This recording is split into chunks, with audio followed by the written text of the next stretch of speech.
I'm loving your hair, and welcome to season 2. Right. Yeah, it's new hair and makeup crew for season 2. This is So everybody, before we get into where you are, everybody sure. was like commenting, what, I don't know, barely even 10 episodes and you're already end of season 1.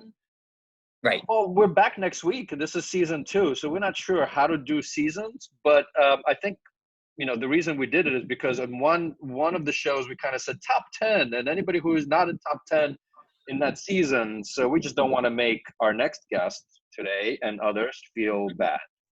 Yeah, he's the But number 1 guest for season 1. Season 2 for season 2. So this does not look like your normal beautiful bookshelf room. Yeah, no, Where are you?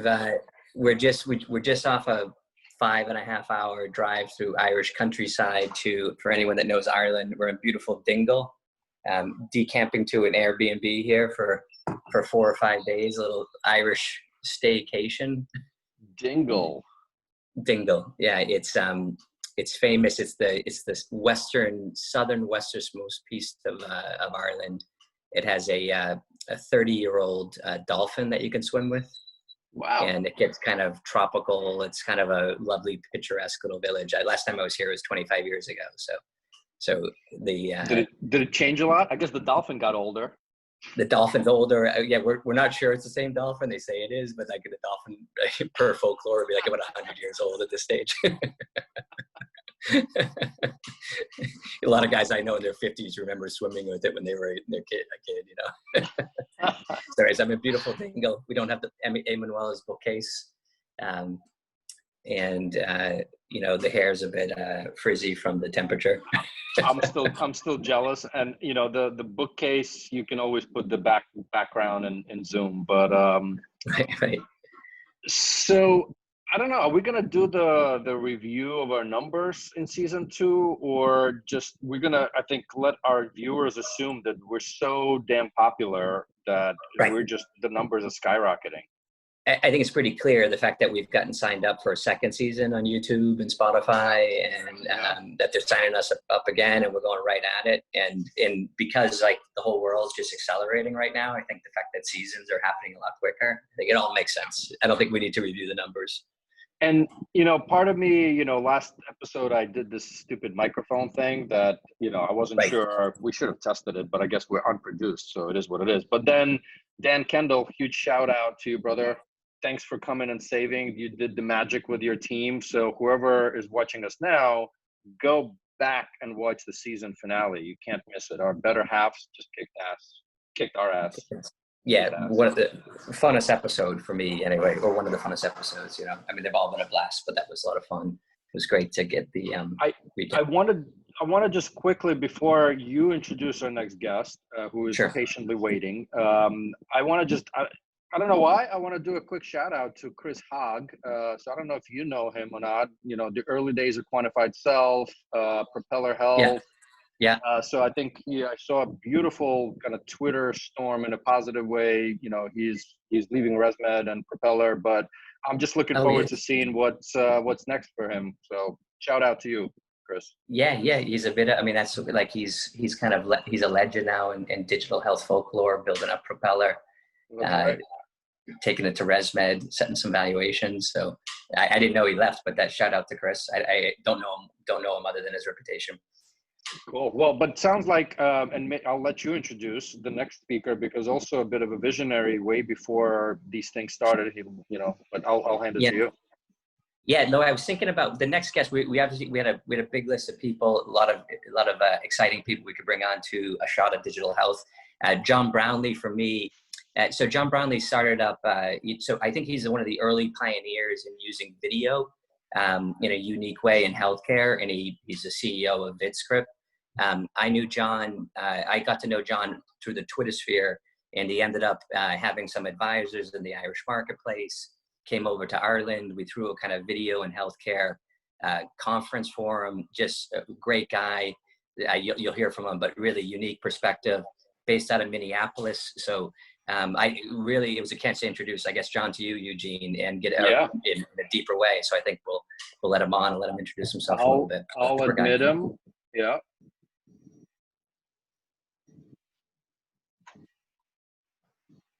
And there, not yet. Hey, there he is. John. Hey guys. How are you, John? Great. Good to see you both. Love the looking, got the beard growing. That's I'm not going to talk to you. I'm only going to talk to the other guy because I like his hair better. Fair enough. And I've been looking forward to this because, like, so far in season 1, it's been mainly people that Jim and I both know very well, or I thought that's where you were going. We actually had Robert Garber. Right. Basically kind of had the same thing going now, right? Right. But I've been looking forward to it, John, because I think we've met literally once ages and ages ago. And so we never got to spend the time with a digital. Was that at a Health Excel event? All roads lead to either Health 2.0 or Health Excel. So. Yeah. Right. I'd say so in Dublin. It could have been, I think it was Health Excel. It could have been Health 2.0. I started I sort of picked up the Minneapolis chapter of the Health 2.0 and after I sold my last company and kind of really grew that. I think we ended up with 700-800 people in our group, and then I handed it off to another little organization that was doing something similar. But so it was probably Health Excel actually. Probably Dublin. All roads lead to Dublin. Right. And the beer. So John, I did a poor job introducing you, but this was my reflection when I was just kind of introducing. Well, I just wanted to catch up with you. So that was kind of Eugene, and my idea was like people that have inspired us in digital healthcare, kind of positive digital health creatures living around the world that have inspired us. We were thinking of you. Obviously, we were thinking of you with what's going on in Minneapolis, and then I had a chance to run into you recently when I was in Minneapolis recently. So and then you wrote that blog post on Andrea Bocelli's blog post or something like that. So that's kind of why you were top of mind.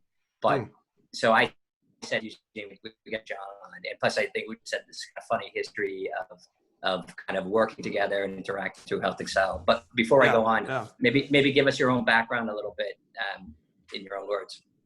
Sure. So I started in healthcare a long time ago, working in the medical device business mostly. Worked for Medtronic and in the vaccines business and biologics, a lot of stuff in the cardiac cath lab and so forth, kind of on the commercial side of my life, or the industry side of my life, I should say. And then I went to work for Governor Tommy Thompson, who had just left the Department of Health and Human Services under the Bush administration. He was Secretary of HHS. Went to work for him and got really, and that was more in the healthcare services side of things. Got really interested in telemedicine at that point, and we built a solution to help government agencies survive pandemics, believe it or not. And as that company was preparing to be sold, which ultimately it was sold to United Healthcare, I essentially took part of that business and kind of spun it out and started my first digital health company, Quinian Health, which is a telemedicine services and technology company specific for Quinian. Yeah, and that's so. What year was it? My son. What year was it that you were helping? That was 2008. Right. 2008, where I spun out that business, and we were working with nuclear power facilities and utilities and railroads and pharmaceutical companies. Basically, what we did was we had a very you think about it, sort of like Zipnosis, the first version of Zipnosis, kind of. So it was an online survey that employees would take, and then we would evaluate them for a prescription for Tamiflu, for Cipro, et cetera, for these sort of bioterror or pandemic events. And then we would actually stockpile huge amounts of Cipro and Tamiflu in warehouses in Nebraska and other places in preparation for a pandemic. And then in 2009, of course, we got H5N1 or H1N1. And that business kind of blew up at that point, and I ended up selling it to a company in California. and then kind of kicked around and did some other things for a little while. Thought about starting kind of like an Amwell type telemedicine service, but it was so early then for that kind of stuff. And then in 2000, oh my gosh, get my dates right. 2011, we really started to talk about Vidscript. And, the origin of that was, I live in Minneapolis. My family lives on the West Coast. I've got family members who have chronic conditions. And it's always that, what did the doctor say today, Mom? Kind of conversation. And anybody who's, in particular, somebody who's not trained in healthcare will just kind of, they really struggle. And we know that doctors repeat themselves every single day, and patients forget 85-86% of what their doctor tells them. And there's a ton of digital health companies trying to solve that perishable nature of those encounters. Sure. And I just began to think about, like, hey, we're all carrying, little video production studios in our pockets. Why can't we get these instructions that these docs repeat over and over again? Why can't we get them recorded so the patients can access them? And that was really the origin for Vidscript. We started in 2012, and we're still doing it. And it's a simple notion that we've built an online virtual recording studio for doctors. So there are evidence-based templates of questions. So for instance, if you're an orthopedic surgeon and you're going through our total knee replacement program, there's 135 questions you have to answer. And you sit in front of your computer, and our software interviews you, and you answer the question with the same word pictures and phrases that you typically use face-to-face with patients. Then we take all those little videos and stitch them into groups called Vidscripts, or video prescriptions. And then we deliver those to a patient at just the right moment in a care episode. So 2 weeks before surgery, 10 days post-surgery, et cetera, they get the answers from their own doctor in video form, and they get it right to their device. So can we use your software for shadow digital health therapy to prescribe the right shot at the right time for the right person? Perfect. Right. I love it. It's actually Eugene. It's actually a good. We've gotten a lot of questions. So we have a family office financial company. It's a family office that deals with high net worth individuals and so forth. They use Vidscript as a way to talk about the funds that they're investing in and their investment strategies. And we've had lawyers, and we've had all kinds of different people, because really it's just if you have an expert, and that expert needs to answer a whole bunch of questions that you don't want to forget the answers to, and it's important that you get it from that particular person. Vidscript works for that, but we've really tried to stay focused in healthcare. There's a big need there, and so on. So John, you quote unquote predicted and worked on things, the shitstorm that we're going through now. I'm purposely not using the word. You were kind of the forefront of telemedicine and usage of video in the doctor's office. So really, very progressive in that sense. We're now in 2020. What are you doing next so we can invest in? Right. What do you got for us? What are some of those ideas you're working on now? I didn't know about this Tommy. AI, machine learning. Like, I can say all the right words, right? Buzzwords. Yeah, keep going. Next is a lot more golf. A lot more. We were actually, I've very intentionally built our business to be virtual from the beginning. So we've really sort of been able to transition. We have an office in Minneapolis, but I can't even remember where it is now. I haven't been there in so long. And also built the business more around, the pejorative in the investment community. The pejorative term is lifestyle business. Oh, that's a sort of put them off the side. It's a lifestyle business. I guess we're a lifestyle business from that standpoint, because we've built the business around, being able to live our lives and so forth. So next is spending a lot more time in the RV and playing more golf. I don't know that there is a next for me. I'm the old man on the block now. Wait, now you never took venture capital, right? No. Neither in either company. Haven't raised any venture funds. I have in this company. Sorry, my little earbuds keep popping out. In this company, I do have some friends who, at the very beginning, put some money in, friends and family money after I'd sold my last company and so forth. So there's a little bit of outside money, very little amount. but no, we've never raised any venture funding at all. And so I keep philosophy. joking around that raising revenues from clients is much harder than raising VC money. That's kind of Eugene's, like, I guess I'm kind of the old guy on the block here in Minneapolis, and we have a group here in Minneapolis called Founders Club, which is all digital health companies. There's about, there's probably 35, maybe 30 to 40 companies. And I'm kind of the guy, and most of them are out raising money all the time, most of those CEOs are spending a lot of their time talking to investors and going to JP Morgan and doing all that kind of stuff, all good stuff. Right. I've taken the approach that, I've charged for the service from day one. And if somebody's not willing to pay for it, there's probably something not quite we've figured out yet, and have managed to do all of our fundraising from our customers. And they're just different approaches, and one's not better than the other. But for me, I don't want to report to a board full of VCs, and it's just not my. I feel like looking at you, right? Just, because I met you, I probably met you. You were well into Vidscript, right? For the first time. And pretty early, actually, when we first met. In fact, that was before we called it Vidscript. When we first met in Dublin at that little thing you had me come speak at, with my wet jeans. I told you that story, right? Right. That I didn't show up to. That's right. And you weren't even there. But we were still Clear MD at that point. Right. So that was the first couple of years. Yeah. Yeah. No, but I was thinking like with everything that you probably have learned and gone through, even though you had this very pragmatic approach saying, hey, listen, we can provide value to doctors right away. We can kind of parse their, like a lot of the thesis that you had right from the beginning, right? Like, you've evolved it, but it hasn't changed a lot. What we originally thought it was basically YouTube for healthcare, where people could go in and search for a term, and we would localize them to a local doctor. They could watch their videos, and then they could go, see that doctor or whatever. And what docs really told us was that really wasn't what they wanted. What they wanted was a direct pipeline to their own patients.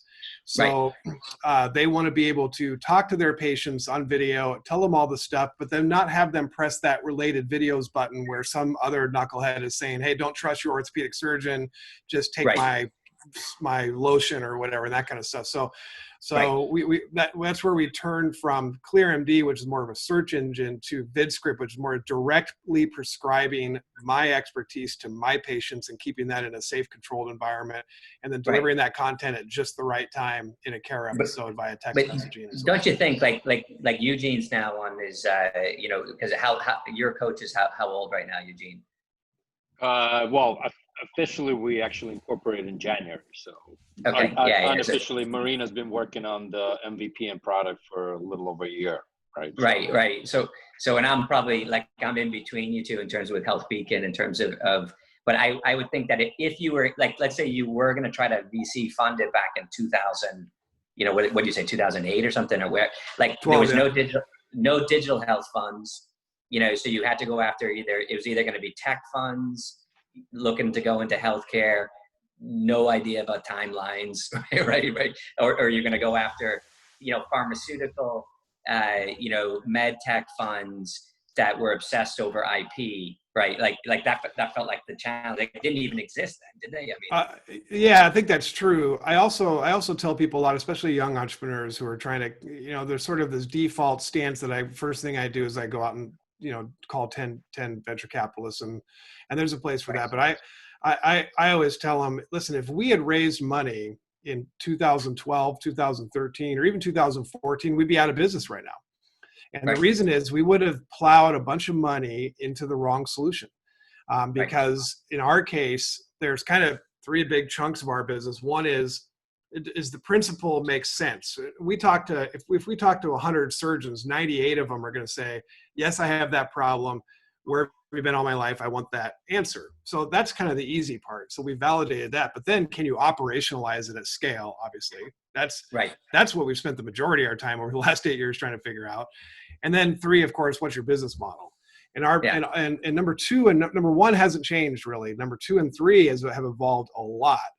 And it took us 4 or 5 years to figure out 2 and 3, and we're still figuring out number 2.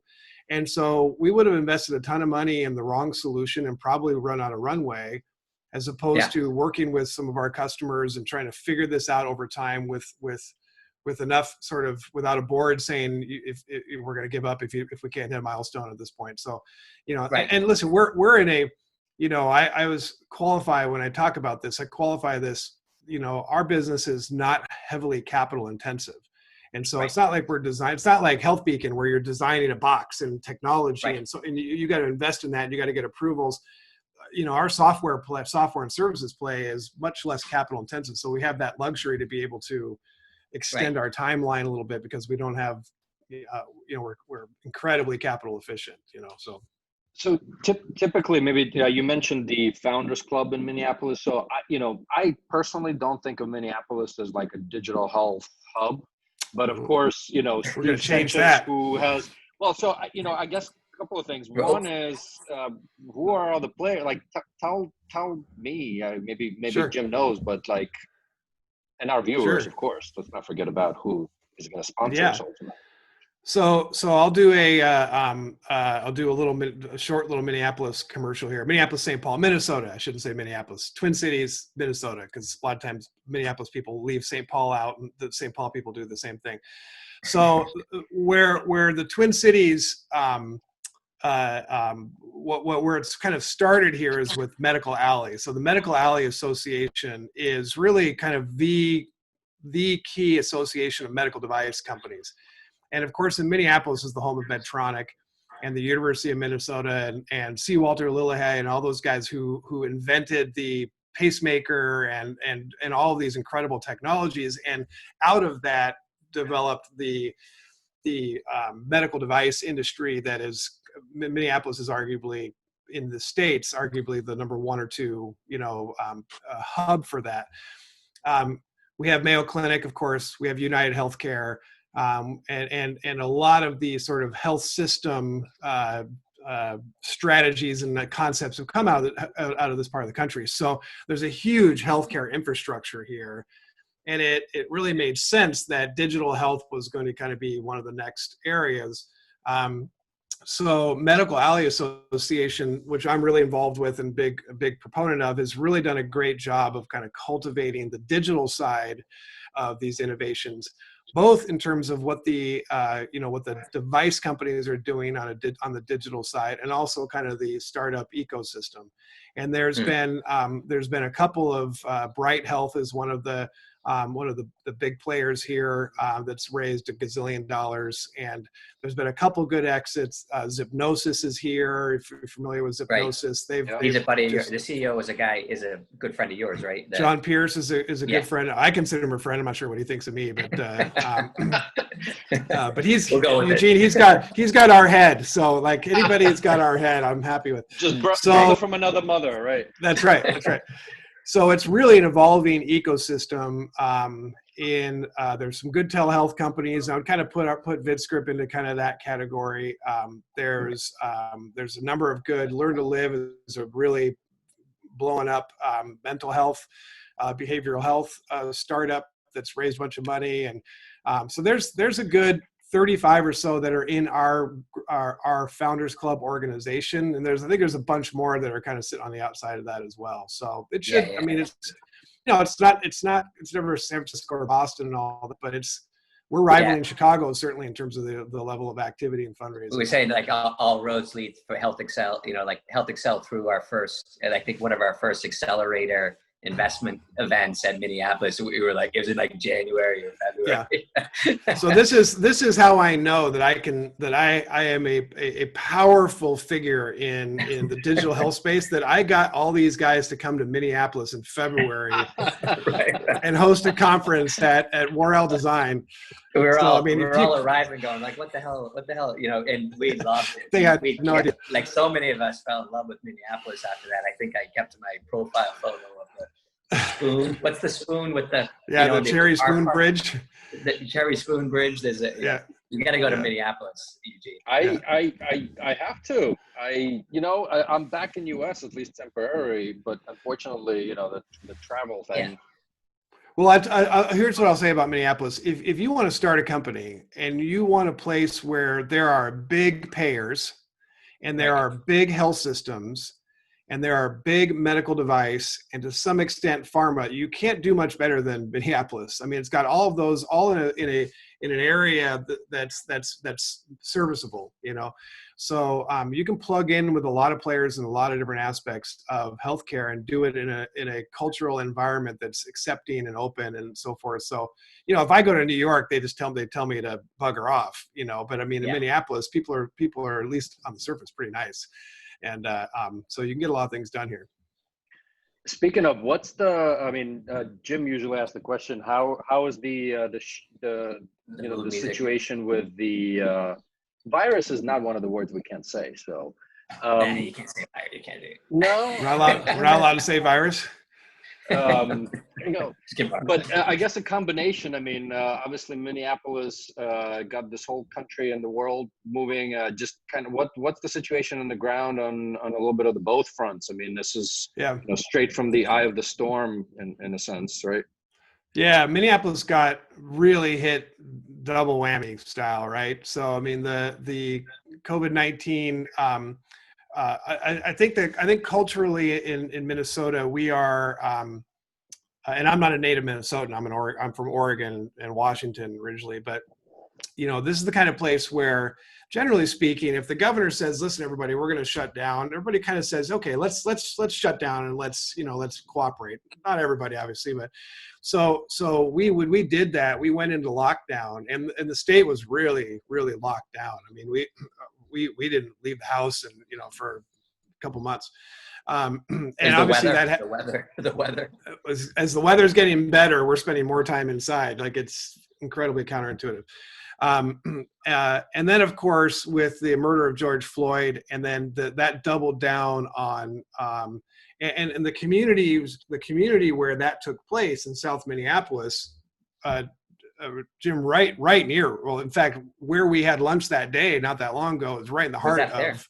Right there. Yeah. That's where it's all going on. That seems like a nice area. It is. It's a lovely area in South Minneapolis, and it's but that is that was an area that could least afford to get hit again with another major situation like this. So it has been it's been a really difficult time from that standpoint. I think for the city. I think the city is concerned about its reputation in the world and kind of some of those kinds of things as well, which certainly are probably secondary concerns to the actual issues that are faced by not guys like me, but there are people in our community who get treated differently than the three of us do, and and that's got to get addressed. How it'll end up playing out, I don't know, but I've got a lot of confidence. We've got really good leadership in our city, in the city of Minneapolis and St. Paul, and I'm a big believer in our governor. So I think the community will come together and sort it out. I think Minnesota is uniquely positioned to be able to do that, just kind of culturally. But it's a result of a lot of years of bad things kind of all coming to a head at the worst possible time, because we're in the middle of a public health crisis as well. So it's pray for Minneapolis kind of thing. Definitely, I'm a big fan. So definitely, and we hit Minneapolis. I hit it with Sebastiano. When we had lunch with you that time, and we were going there for personal reasons. But we came in, we hit a basketball game with the Timberwolves. Right, get that right. We hit the Timberwolves. We came off the plane, grabbed an Uber, hit the Timberwolves, jumped on a scooted across the Mississippi back to our hotel at 10 o'clock at night. It was like insane. And then we went to see the Cherry Park or whatever, that arts park, the next day. Jim, so we love it. I just had a deja vu of you telling the scooter story. That was a weird moment. Right. I had a lot of scooter stories. I guess maybe. Yeah, exactly. I get on them a little bit easier. I'm not like a big Oregon, Minnesota guy. My wife and I went to in 2018. We went to Europe back when Americans could go to Europe. Maybe that'll happen again. I don't know, but we went to France and we went to Italy. And in Paris, we rode those scooters everywhere around Paris. But what I would tell you is that sitting in a sidewalk cafe and drinking a couple bottles of rosé and then hopping on a scooter in a country where you don't know the traffic patterns, the fact that we got out of there alive is like right. Amazing. Right. We'll edit this for the future. Yeah, don't do what I just said. Right. Because So John's we're up for time. No, I mean, listen, it's not like we're unproduced. I was just gonna do a little bit of a time check, but Yeah. Hey, Manuela. So I'm gonna introduce. You've never met my wife, John, right? She's here, and we're in Dingle. I saw her. I saw her on one of. Hello there. Hello. I know you because I saw you on one of the previous episodes. So yeah, I feel like I know you. So John took Nice to meet you. John took me and Sebastiano out to lunch when we were in Minneapolis. Okay. But I was saying I brought over because she's a huge. But so tell us about the why you wrote the blog post about Bocelli. She's obviously Italian. Yeah. Remember the blog post you wrote right at the beginning? And famous now. People actually watching her. Very famous. Yeah, I'm a star. It struck me that day that how powerful that was. Very emotional that Easter Sunday for us. We have these Sonos speakers in our house, and I mean that thing was blaring throughout our house, and it was exactly what we needed at that time. And it just struck me that here is a person using this incredibly powerful voice for only one reason, and that was to bring people together, right? Right. And yet so many of the powerful voices that we have are doing the exact opposite and dividing, and how much better it is when we use that power to bring people together. And it's Dude, I just got chills. I mean, like, seriously, and what like a great way towards the end of our episode. Yeah, Absolutely. I just, and it's funny that I sent that letter to our local. I shouldn't tell the story. Well, I'll do it anyway. Why not? I sent that to our local paper, and the editor, who doesn't typically respond to letters to the editor, responded in a way that was they made, I'll put it this way, made the exact point of people in powerful positions using their power to divide. And it's exactly what she did. Wow. And I was like, oh my gosh, like kidding. it's because it was right down the middle. It's funny that was when you asked me, Eugene, on the first episode of Shot of Digital Health, you asked me what was up. And I said, actually, I want to talk about John Brownlee's blog. Remember that? Oh, I remember. First episodes. Yeah. I remember. Yeah. No, absolutely. So it's a great way to actually start then season 2. So John, it was an awesome way to kick this off. I am being now really a timekeeper, so I'm gonna say my. I was gonna ask you guys this. This is the first season of the first episode of season 2, right? Your guest one. Guest number we one. wanted to put your business in Minneapolis in lights. What we were thinking about, that was our thoughts, Yeah. So I appreciate it, guys. The viewers and listeners, we are trying to reach 1,000 followers and subscribers on YouTube. So hit that subscribe button, and we need about 950. We're actually at like, I don't know, approaching 100, but like 80 or 90 something. To be honest, I haven't checked the stats. So we're getting there. We're getting there. Yeah. Cool, Thank you. Thanks, John. Thank you, guys. Good talking to you.